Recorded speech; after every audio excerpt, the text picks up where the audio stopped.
Good morning, good afternoon, and good evening, everybody. Thank you for tuning into another Super Tease video. And did you think you had enough, Death Knights? Did you think you had enough?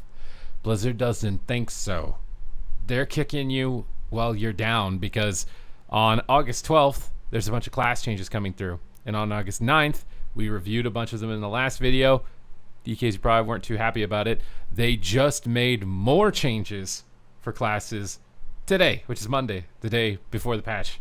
Or well, the update to the patch comes out, and we are going to be reviewing them, assessing them, and considering their implications as to whether or not they're going to be seriously damaging and detrimental.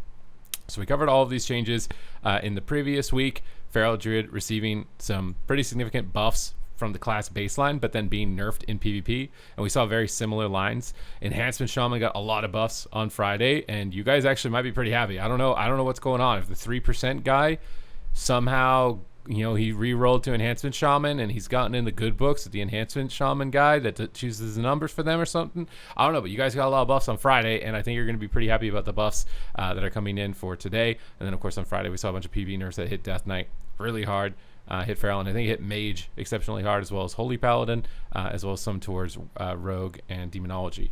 But August 11th, which I had to run the numbers again because I was like, what's going on? Like, here we see 5% damage increased for Havoc Demon Hunter, and then when we scroll back up to what we saw from Friday was 5% damage increase from Havoc Demon Hunter, but these are separate, so this is an additional 5% to what was already existing, but will not be being applied in PvP. And Frost Knight, Death Knights, this is in addition as well. Obliterate will be reduced by 5%.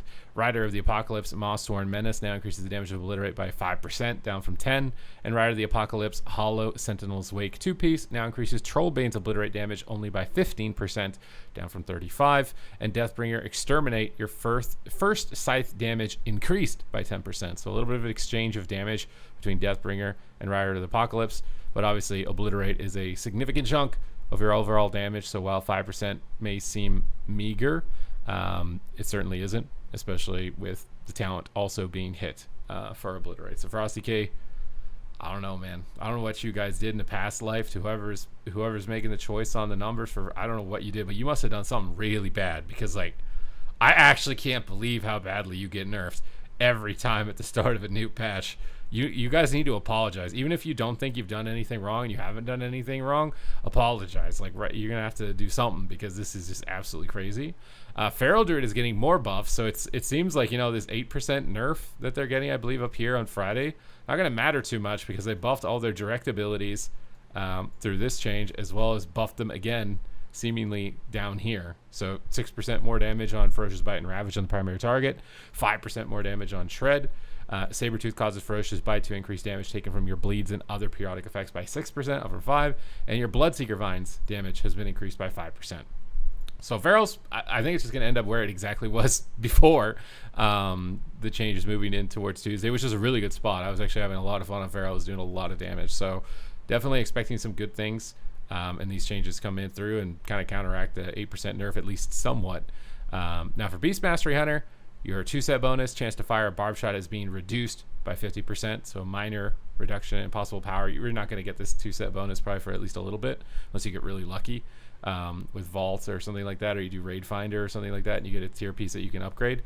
It's going to be, I think, at least a little bit until we're going to be, maybe it's not that long, actually. Is it possible to get your 2-piece in the first week? It actually might be. I'm already forgetting. Frost Mage got a 3% damage reduction, but not in PvP, so you're only going to be taking that fat 10% from Friday. And a lot of mages are concerned because they really went into Frost and took away a lot of your instant cast capabilities, which was really accelerating your power, right? It was making you on top by far over the other mage specs. So if you're going to have to be more stationary and your overall damage is lower, it's likely we're going to see a big shift for mage specializations out of Frost. For Mistweaver Monk, rushing wind kick damage has been reduced by 50%, but will not be applied in PvP combat. Thank God, because I was playing my Mistweaver and absolute suffering with how fast the burst damage is at the moment to play that class and how much CC from hunters and mages are in the game. So when I read that the first time, I was like, you cannot do that. You cannot do that to my Mistweaver, because there's no chance in hell I am going to be able to make it work amongst the current meta specializations if you do it, but they're not. So Mistweavers, You can stay calm for now, although maybe this is like a warning that they get your eyes on you for PvE, but at least someone's there protecting you in PvP. And then Enhancement Shaman, this is what I was talking about, is like, I don't know what happened, because usually you guys get the nerf bat too, along with, it's like Death Knights and Enhance, you guys get like the nerf bat. This time you're getting the buff stick or something, I don't know, for a lack of a better term. Storm Strike damage increased by 10%, but will not affect Wind Strike, so your Ascendance damage won't go up. Elemental Blast damage will be increased by 8%. And Stormbringer, this is the one that's big. Tempest single target damage increased by 8%. I'm making an Enhancement Shaman on Tuesday. Everyone's been asking me, like, what am I going to main? And I still don't even really have an answer. But I might try Enhancement Shaman because of these buffs, at least for the initial part of day one. Do some, like, taste testing, you know, like we're at Costco. We're doing a little Enhancement Shaman sample and see if we like it or not, for selecting my main. I think Boomkin is going to be probably insanely good, so it's weird to me that I wouldn't want to main Boomkin when this is actually the patch where it's probably going to be good. Our stats are going up, haste is higher, damage is really high, but I don't know why. I kind of want to try something else. It's probably because the specialization only has like 3 rank 1 spots in shuffle, and you guys are like, oh my god, he's a coward, he's backing down from going for the challenge. But it also feels kind of rigged if you play those specs that only have 3 spots, and if there's any potential cheating going on, it's like you want to play a spec that has more slots, like ideally 10 plus, if you do seriously want to try and do any rank 1 pushings. Otherwise it becomes, you know, a pretty big problem. Although I think Enhance also only has like 3 spots, so I don't know if I'll go for it for a main. I think the best specs honestly to main are Disc Priest. That's usually the easiest one, has the most spots. Arms Warrior, and then likely Ret. Those guys have just way more spots available, so if you were going to do that, and obviously that's like a top 0.1% problem. If you're ever interested in considering like long-term investment, you know, you want to see what you can do to get a rank 1 title, I would probably say Disc, Arms, and Ret are the most likely to actually produce that result, given that you put some time and effort in. And then Demonology, you guys are getting nerfed again as well. They're coming after your imps. Wild imp damage is being reduced by 20%, which is pretty sizable. And then Immutable Hatred damage is being reduced by 30%. This is on top of the nerfs that they applied to you up here, which was 5%. So 5%, 20%, this is a lot. I'm getting a bit concerned, but Demo is definitely significantly outperforming Destro and Affliction, although I do think it was more attributed to its durability than its damage. Having Soul Link is a big deal. Having more crowd control effects is a big deal over Destro, which just gets run over by all the physical classes in the game. And then Affliction can as well. I think Affliction has a little bit of an easier time than Destro, just because it can be a little bit more instant based while still being effective.